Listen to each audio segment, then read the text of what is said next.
السلام علیکم ورحمۃ اللہ وبرکاتہ۔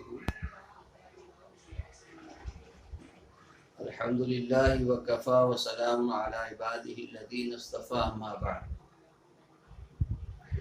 اعوذ باللہ من الشیطان الرجیم، بسم اللہ الرحمن الرحیم۔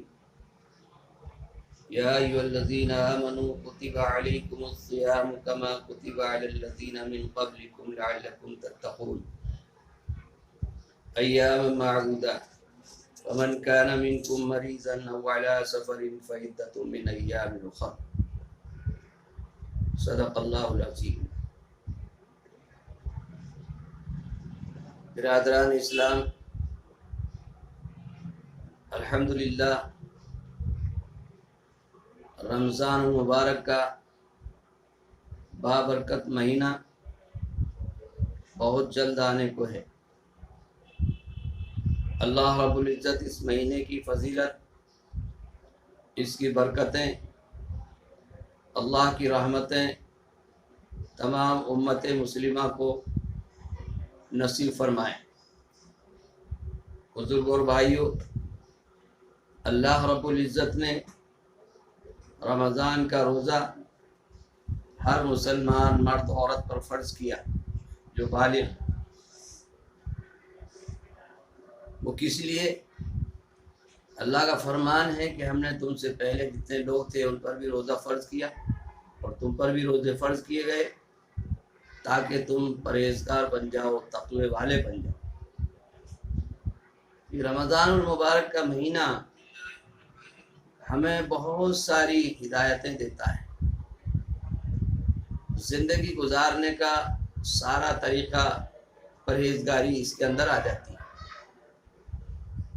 آنکھوں سے لے کر پیروں تک ساری چیزیں اس رمضان المبارک میں، جس طرح انسان ہر چیز کی رمضان رکھتے ہوئے آنکھوں کی حفاظت کرتا ہے، اپنے زبان سے بولنے کی حفاظت کرتا ہے، غلط بات نہیں بولتا، کانوں سے غلط بات نہیں سنتا، پیروں سے غلط راستے پر نہیں جاتا، اپنے ہاتھوں سے کسی پر ظلم نہیں کرتا، یہ ساری چیزیں انسان کو یہ روزے کے اندر پرہیزگاری رکھتا ہے، دل کے ساتھ تقویٰ کرتا ہے، تو یہ انسان اللہ کی نظر میں بہت محبوب ہوتا ہے۔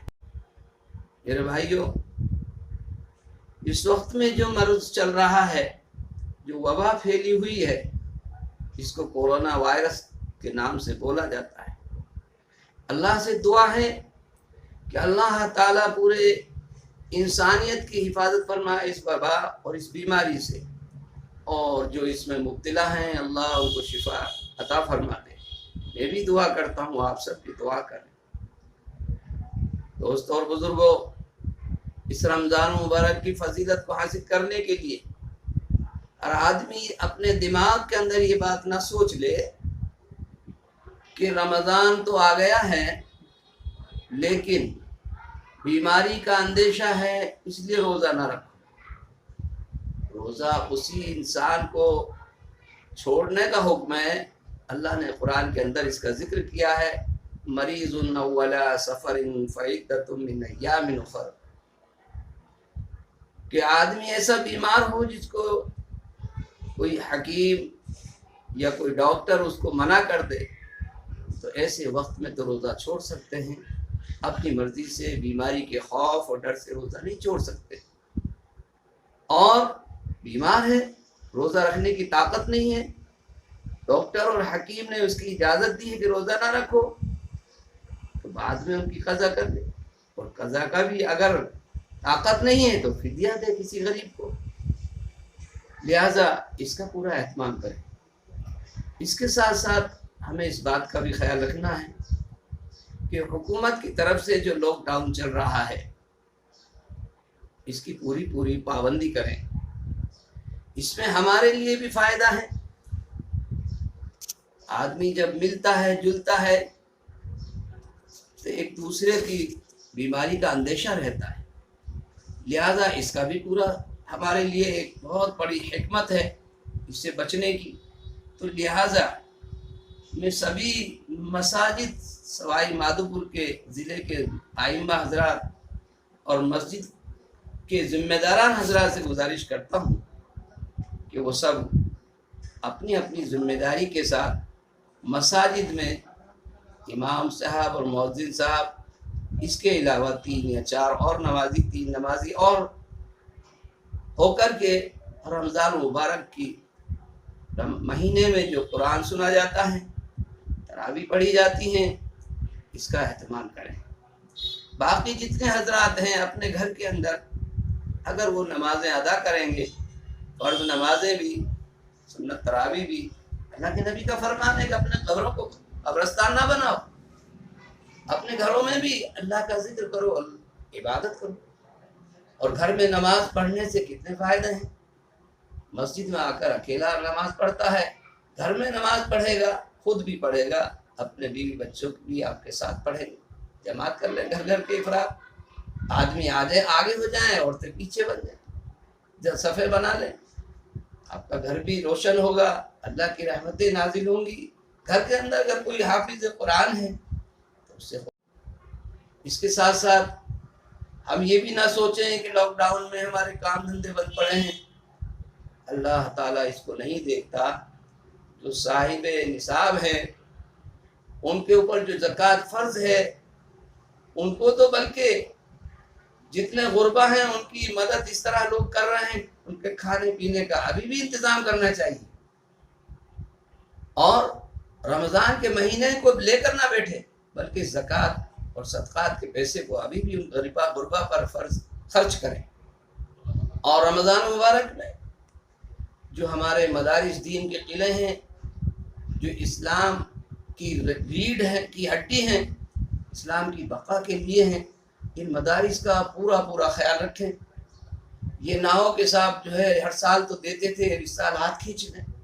जिस तरह जिन मदारिसों में देते चले आए हैं और उसमें और ज़्यादा से ज़्यादा ताउन करें, क्योंकि इस साल बेचारे मदारिस के जो सफ़र करते थे वो नहीं आएंगे, तो हमको उसमें भी इजाफा करना चाहिए। इसी तरीके से लॉकडाउन के बारे में जो बताया जा रहा है, हमें इसकी पूरी पूरी पालना करनी है। यहाँ तक कि प्रशासन की भी हमें मदद करनी है। अगर कोई नौजवान इधर उधर घूमता है गाड़ियों से या पैदल या रात में या दिन में, तो हम भी समझाएं और प्रशासन का भी साथ दें।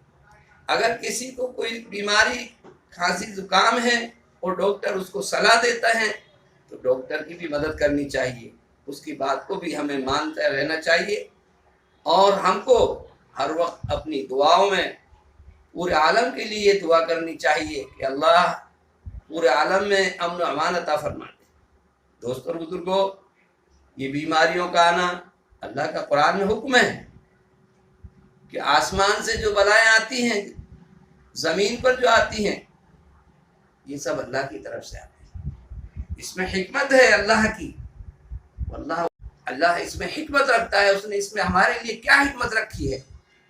इसलिए इस हिकमत के साथ में अल्लाह ने हमें मर्ज दिया है, किस लिए दिया है कि ये तो वही जानता है।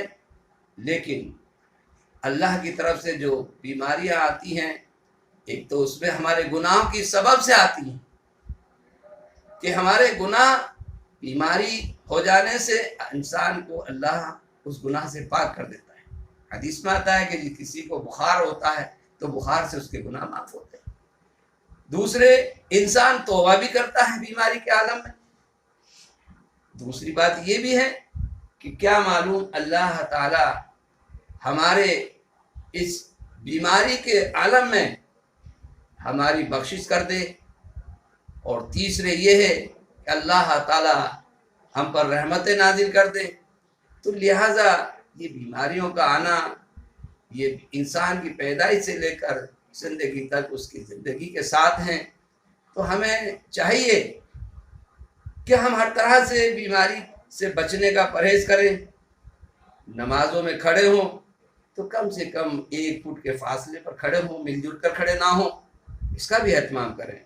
मैं सभी ज़िला सवाई माधोपुर के आइम्मा हज़रात और मस्जिद के जितने भी जिम्मेदारान हैं उनसे गुजारिश करता हूँ कि इकट्ठे होकर अपने अपनी मसाजिद और महल्ले के आइम्मा और जिम्मेदार इकट्ठे होकर इस बात का आज़्म करें, इरादा करें कि हम 5 आदमी से ज़्यादा मस्जिद में جماعت سے نماز پڑھیں، نہیں پڑھیں گے، صرف ہم 5 ہی آدمی پڑھیں گے تاکہ لاک ڈاؤن کا بھی قانون کا بھی پالنا ہو جائے اور ہماری بھی بیماری سے اللہ تعالیٰ حفاظت فرمائے، اس سے بھی پرہیز ہو جائے۔ لہٰذا میں آپ سب سے اتنا ہی عرض کرنا چاہتا ہوں، اللہ سے دعا ہے کہ اللہ مجھے اور آپ کو اور پوری امت مسلمہ اور پورے عالم کو امن و امان میں رکھے اور ہر بلا اور مصیبت سے ہماری حفاظت فرمائے۔ میں بھی آپ کے لیے دعا کرتا ہوں، آپ بھی میرے لیے دعا کریں کہ اللہ تعالی ہم سب کو امن و امان کے ساتھ زندگی گزارنے کی توفیق عطا فرمائے۔ اللہ اپنی رحمتوں سے مجھے اور آپ سب کو نوازے۔ وآخر دعوانا